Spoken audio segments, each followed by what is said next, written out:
leen yéen ñëpp alhamdulilah. yéen ñëpp bàyyi nee na yow alhamdulilahi rabbil alamin. ziyaara ak barkeelu am na ñu koy weddi gis naa fi benn mbokk ci benn télé 2STV amul lu dul yekk suñu mbokk yi ca Fuuta seen ziyaare ya ñuy def mu ne du sunna waaye ziyaare ak tabarruk bi Afghanistan yi dañ koy jàng. maa ngi fàttaliku benn histoire jaaroon diggante ñaari góoru yàlla yu baax ci fina masjid rasulillah fina al Kaaba ci Kaaba ca Kaaba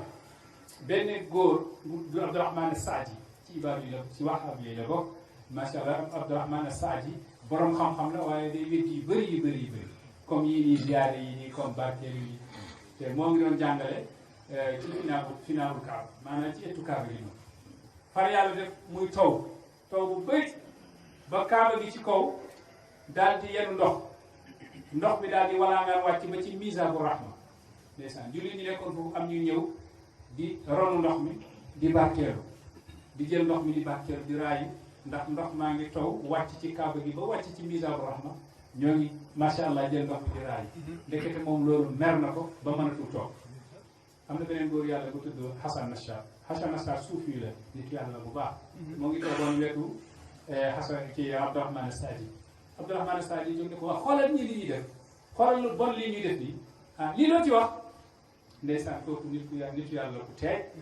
mu ne lan laa wax ci lii mu ne ko waaw mu ne ko lii de ndox la lii Kaaba la ndox mi yàlla ne wa anzalna mina samaa'i maa'an lu ci tegu mu ne mubaarakan wa anzalna yàlla man yàlla maa wàcce mina samaa'i ci asamaan bi maa'an ndox mubaarakan gu am barke la yàlla wax def moo tax mu ne ko wa anzalna mina samaa'i maa'an lu ci tegu Abdourahmane Saadi ne mubaarakan mu ne ko Kaaba gi alquran ne inna awwala baytin wudi'a linnaasi lalladhi bi bakkata lu ci tegu mu ne mubaarakan mu ne néeg gi ma njëkk a tabax man yàlla mooy nga ca nekk ca Màkka te mubaarakan maa def barke ci néeg alquran maa def barke ci néeg maa def barke ci ndox mi mu ne ndeysaan Hassan Nassar ne barakatun ala barakatun barke ala barakatin nazalat min allahi tabaraka alladi nazala alqur'ana tabaraka alladi bi yadihi mulk yàlla moom daa am barke loolu yàlla moo ko def daa am barke tabaraka alladi bi yadihi mulk man yàlla dama am barke tabaraka alladi nazala alqur'ana ala abdi man yàlla dama am barke mu ne ko ndox mu am barke ak néeg bu am barke ndox mi jëlee ko ci yàlla mi nga xam ne moom nee na daa am barke li ma la laay tabarakul muslim ay jullit ñi di barkeel ndeysaan moom meroon na sax waaye mer gi xam ne wàcc ne ay alxuraan moom fu mu wàcce rek daani mbir mi day leer alxuraan su wàccee rek mbir mi day leer moo tax barkeel yi ak ziyaare yëpp dañ koo tënk ci lu leer ndolla la bàyyi ñes def ko gàttal ne alxayru laa yaati illa min ziyaarati bàyyi ne yiw sax du am lu dul ci ziyaar mbaax kenn mënul am lu baax lu dul ci ziyaar yow yaakaar nga ne soo jëlee sa saak di dem di jàngi école du dangaa ziyaar yi soo jëlee sa téere jëm ci sëriñ bi di wuti xam-xam du dangaa ziyaar yi soo jógee fii di dem Makka du dangaa ziyaar yi bàyyi daal moo ko tënk rek alxayru laa yaati illa mina ziyaar ziyaara daal moom mooy lépp mbir mu nekk rek ci ziyaara lañ koy amee des nag bàyyi ndeysaan di wax ne imma min az-zaahiri wa imma min al-mazur yiw du am lu dul ci ziyaara moo xam ki ñëw ziyaare moo ko indi wala ki ñëw ziyaare moo ko joxe waaw Baye Niass radiyallahu mën na nee na mën na jóge ci ñaar ñëpp sax waaw Baye nee na ki ñëw ziyaare su nekkee ne motul te kañ ziyaare mot yàlla dana mottali moom mi ñëw ziyaare te motul yàlla dana ko mottali ci motul ki ñëw ziyaare mu ne su nekkee ne ki ñëw ziyaare motul comme man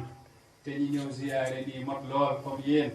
yàlla dana jël motul ñi ñëw ziyaare mottali kañ ñëw ziyaare te motul maa ngi ñaan yàlla yàlla mottali seeni barke yéen ma ne leen may wax gars yi ne suñ mbokk wahabit yi ibaadu rahmaan yeeg salaf fi ixwaanul muslimin ak kuréel yooyu bëri yooyu nga xam ne daanaka tur yi ñëw te xali ko waaye benn maanaa la ñooñu dañuy weddi toujours ne ñaanal sax ku dee ndax dana njëriñ wala taqum ala qabri li muy firi bul taxaw ci bàmmeelam sax gis nga nit ku baax fu mu taxaw rek barke la fu mu taxaw su ñaanee yàlla mën na faa def tawfiq yonent ci yàlla ma sax bu mu taxaw ci bàmmeelam xam nañ ne wuquf rasulillahi ala qabrihi naafiun yonent bi su taxawee ci bàmmeelam xam nañ ne loolu day njëriñ te gis nga ummu mihjan moo doon kanisatu masjidi rasulillah moo daan bale jàkkay yonent bi sallallahu alayhi wasallam ummu mihjan dafa ndeysaan jigéen ju baax dafa dee saaba yi ne comme que dafa tàng jarul ñu koy wax yonent yàlla Muhammad nañ ko jullee jébbal ko borom yonent bi dafa toog ay fan gisul ummu Mihjan jigéen jooju mu ne maa liya laa araa umma Mihjan lu tax gisuma ummu Mihjan ñu ne ko ya rasulallahi maatat waqta zahira fa xifna alayka alxarra ya rasulallah dafa dee boobu jant baa ngi tàng ñu ragal nga génn sonn moo tax ñu jullee ko rek yonent bi ne lima lam tu'limuni bi mawtiha fa usalli alayha fa takuna salaati shafaatan laha yawma alqiyama lu tax yëgal leen ma deew ma jullee ko su ma ko jullee sama julli gi nekk shafaa bu koy ramm bés penc yàlla gis nga barkeelu ci nit ñu baax ni ziyaare wali wala barkeelu ci wali loolu ci sunna yonent yàlla Muhammad sallallahu alayhi wasallam ak ci alquran lañ ko jël alquran moom demal ci izhabu bi qamisi haza fa alqu ala wajhi soo jàngee sootu Yusuf lan la wax fa lamma an jaa al bashiru alqahu ala wajhi fartadda basira xoolal doomam la de moom mooy papa ji jooy na doom ji ba lu weex lu ñuuloon ci bët yi weex yonent yàlla Yaquba jooy na Yusufa ñeent fukki at yàlla ne hatta biyaddat aynaahu min al-huzni wa huwa kazim ba lu ñuuloon ci bët yi weex xoolal nga jooy ba lu ñuuloon sa bët weex yonent yàlla Yusuf lan la leen wax sama yére bi yóbbul leen ko sama papa ba yére bi yeggee yére yonent yàlla Yusuf fa lamma an jaa al bashir kañ yónni woon ba mu ñëwee alqaahu ala wajhi daa jël yére bi rek sànni ci kanam mu Yaqub bàyyi Yusuf yàlla ne fartadda basira bët yi daal di neex ci saa si muy gis comme nam daan gisee avant xam nga yére boobu am na lu ci nekk